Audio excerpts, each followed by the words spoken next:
Eldar War Walkers.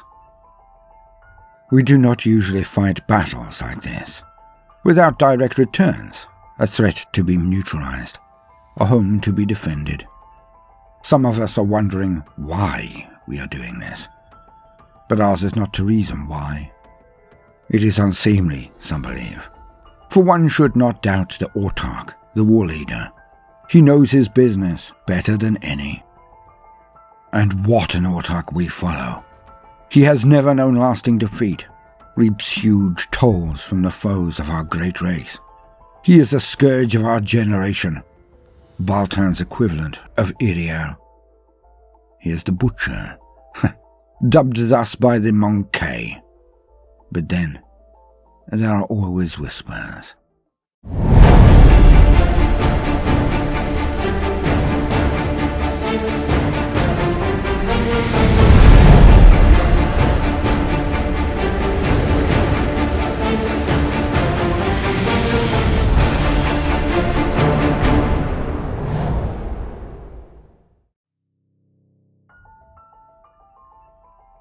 Those who dare speak dark revelations of his birth, his line, the blood dripping from his hands.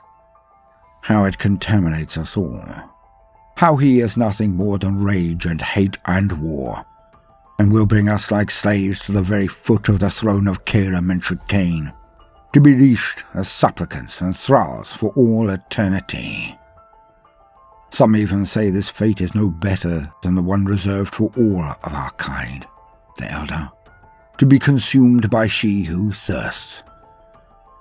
Yet, he has the support of enough of the Council of Autarchs and the Farseers that he wins command after command. While the death toll rises in the lesser races, none seem to wish to discuss if our own rates of attrition are even sustainable. He may slay 1 trillion of the others, but what matter is there in that, when they are so multitudinous? We stamp on one nest of them, and 3 more burst into existence. Some say it is better to die living, fighting, than it is to live dying, to be defeated shadows. Some say that to be a great empire again, to regain our hegemony over the stars, we must act as if it already exists. Only by acting with power and fire will we ever realize those dreams of resurgence. Yet others claim that, like Iriel, this being, this autarch, is more an actor on behalf of the enemy than of our own people. For he would spend lives like coin, but the gains of each campaign are like empty ships and empty halls, grand edifices to the power and glory of a race that no longer exists. For some say that he and Iriel do more to hasten the end of our race than any save the Inari themselves. As always, the Eldar are too powerful for any to face, so our destruction falls on our own hands again, our own actions. As we lost our empire, so will we lose the last vestiges of our peoples, scattered alone in the dark. I return my concentration to the moment. I am locked in a frame, an extension of my own mind, my own body. It is made of wraithbone and wrath, a thing of overlapping shields, fields, armed with the power of the sun, the hate of its rays. My star cannons will make short work of our enemies, if I only hit.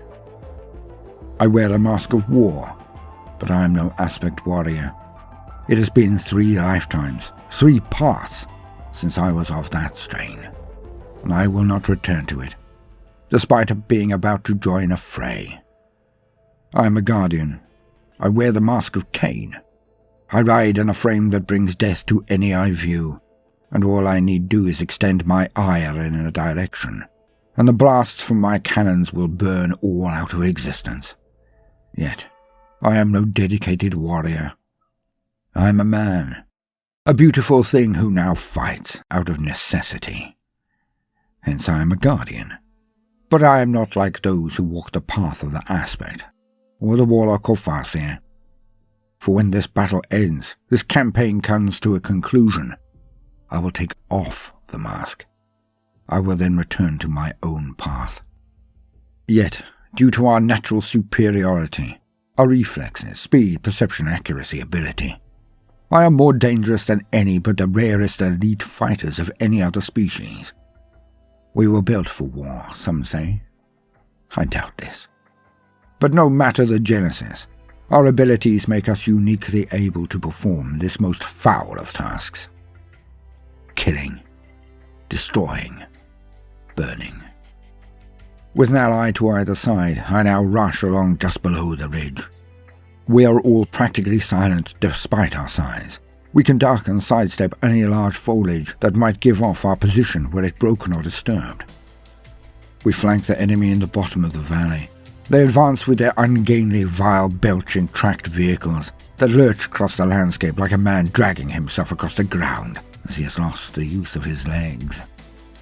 Their treads like grasping claws destroy everything they travel over, hurling up broken earth and crushed living things in their wake. As with all the Monkey do, they are ugly and cumbersome, but they are still to be feared. I never allow myself to underestimate them. It is why I still live. At the signal, we sweep over the ridge and see the reason our autarch is thus named. For the Monkey, their Imperial Guard, are being trounced. The instant we crest the ridge, we fire on the agreed targets. My star cannons burst into life and slam into the rear of one of their mid-tier vehicles. I strike its ammunition cache and it explodes in a plume of flame. To my right, the bright lances of my colleague pierce the rear of the largest of the Monkey tanks. One shot is not enough, not even two. But when I also add my fire to it, we literally melt the human tank before it can turn its guns to respond. A riot of charging humans now veers off to counter us, but the humans are idiots. These 20 or more men march in blocks towards us. Lunacy. Because my other colleague has 2 shuriken cannons, and he sighs through the block of men. One shot from his twin cannons sends our monofilament discs racing through multiple of them at once. He kills entire columns of them as they helpfully line up. Within only seconds, the heads, limbs and bodies of the unit are strewn across the ground. We back away from the few who do charge to engage us, just in case. But their little light guns are not able to really harm the wraithbone of our steeds, unless it is en masse. So my colleague continues to cover our close angles, while the 2 of us with longer reach use our weapons to punch out one tank after another. They cannot turn to meet us, as they cannot decide which is the biggest threat. This is due to light discs appearing across the battlefield, as our aspect warriors leap from webway gates directly into their lines. Our Crimson Hunters race overhead, and more of them explode. More formations of walkers appear over the other side of the valley, as we retreat back over our edge. When the apes fire on them, we know to come back over and continue our own assault on them. Within only an hour, it is over. Never knowing where to strike, where to turn, the giant that is the Imperium has been brought low again. We scout out the battlefield for survivors. I do not like this task, but the autarch must be obeyed. For maximum effect, there must be not one survivor to explain what happened. Not one. Hence do we move through the mounds of human dead with scanners to maximum. I fire rarely, but I do not disobey. I find it odd that we are wasting our time on apes when there are wargear and ENDORSED to be fought, the mustering forces of chaos to be smashed. But I am no autarch. I do not see what he sees. I am sure all will become clear in time. Welcome, gentle listener. I am Voldemort, your faithful servant, and I wish to introduce you to the forces, factions, and units of the Warhammer 40k universe, the grim darkness of the far future, where there is no time for peace, there is only time for war. And today, we shall be discussing one of the most elegantly dangerous weapons of war of the craft world Eldar. Nimble and stealthy, yet with weaponry that packs a considerable punch, these reconnaissance vehicles are rightly feared across the entire galaxy, because their advent can only mean a concerted strike from that ancient warrior race, the Eldar. And so, as usual, for the very basics, let us lean on existing wisdom. To quote, Warwalkers. Sacrificing armor in favor of hard-hitting weaponry and maneuverability, the graceful bipedal warwalkers are often seen in the forward lines of Asuryani armies. Their role is that of aggressive reconnaissance. When the enemy is located, the warwalkers stride forwards to pin them in place. Carried forwards on surprisingly agile limbs, warwalkers are universally armed with 2 heavy weapons, including shuriken cannons, scatter lasers, bright lances, missile launchers, and star cannons. When a squad of such constructs fires, it produces a prodigious amount of firepower, more than capable of tearing through the ranks of the foe, or, depending on loadout, leaving enemy tanks as burnt out and blackened hulls. The Warwalker is relatively well protected thanks to a formidable power field that blurs and distorts its outline, as well as shielding the pilot from harm. Incoming shots that might strike the cockpit or the Guardian pilot within are deflected by a crackling hemisphere of invisible energy, making the Warwalker as safe as a fully enclosed vehicle. With grim finality, the pilot returns fire, obliterating his target without mercy. Being lightly built, squadrons of Warwalkers rely on their ranged weaponry to neutralize threats in order of priority. This clinical process is facilitated by advanced support systems, including piloting failsafes in the form of spirit stones. It is said that during battle, the pilot of a Warwalker enters a kind of meditative state, wherein he becomes one with his craft. The machine stalks effortlessly through terrain as its twin heavy weapons spit death at the foe. Indeed, the sheer rate of fire of a full squadron of Warwalkers is staggering, and is often enough to obliterate a platoon of enemy troops before the rest of the Asuryani host descends upon them.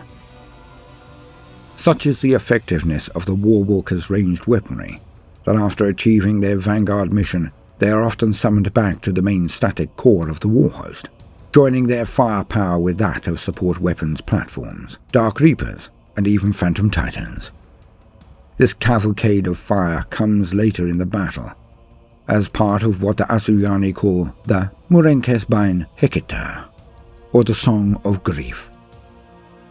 Any who attempt to disrupt this fusillade by closing in on the Warwalkers quickly learn that the kicking, stamping legs of the constructs are deadly weapons in their own right.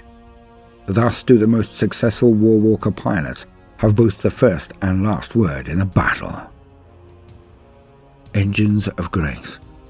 The Eldar prize agility, and from the lowest Warwalker to the mightiest Phantom Titan, the bipedal walkers of the Asuryani move with an effortless finesse, the likes of which the clumsy titans of the Adeptus Mechanicus cannot possibly hope to match.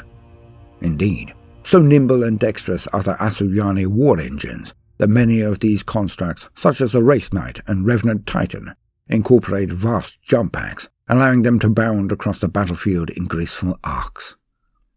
Depending on the size of the Eldar walker in question, they can be manned by a single Guardian pilot, or a team of psychically linked crew that move and fight as one. Leaving nothing to chance, the Eldar often embed a network of spirit stones throughout each war machine's wraithbone structure, which enables the combined essence of a craftworld's long-dead kinsman to aid the crew in times of direst need. Many walkers also incorporate holofields, which emit a complex weave of rippling energy to confound the aim of their enemies with a mirage of distortion. As in all things, the Eldar prefer to rely on subtlety and guile, rather than brute strength, their fields reflecting their philosophy, being far more artful than the crude power shields of lesser races. End quote. Now I do love these vehicles. Not only is the figure itself gorgeous, but it gives even more versatility to an already threatening and confusing force. For I am unabashedly an Eldar player, and I've used these figures often. not only in the heady days of the early 90s, but also more recently. And I found their ability to outflank or appear on the edge of a board, in more common parlance, was a thing that always made my opponent sweat, and that is far more important than any single weapon loadout or their effects. It is being unpredictable. When the Eldar can make use of board denial, simply ignoring an entire region of the board and avoiding those forces placed there by the opponent, it makes outnumbering their enemy in a location far easier. Add this to the speed of the Eldar, it means that they can simply rush back into a previously denuded segment of the battlefield, and literally fill it with fast-moving forces that can then concentrate the defending units down in quick succession. Now these heavy weapons platforms can be added to the mix to make it a lethal sledgehammer blow in the space they come on, or they can be used to slip in behind an enemy force and make them turn a fraction of their power round to meet them, thus taking those elements away from the central push. Now, as with other units or weapons in a game relying on dice, they can come on and do absolutely nothing.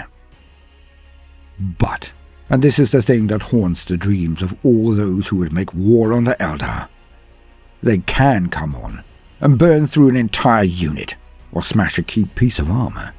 They can literally kill anything, even if it is unlikely. So they cannot be properly factored, categorized, and then ignored. The Warwalkers. Fast and furious, they remain to be one of the best units in the game for delivering uncertainty to the enemy's plans. Priceless. I have been Voldemort, your faithful servant. I hope you have enjoyed this brief introduction to Eldar Warwalkers. If so, then please consider liking and subscribing. If you do, then hit the notifications button, as I would not want you to miss out.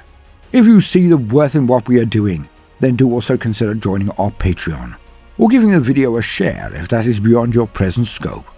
It would be a great boon. Now, no matter what you do today, do try to make some time for fun. Toodaloo.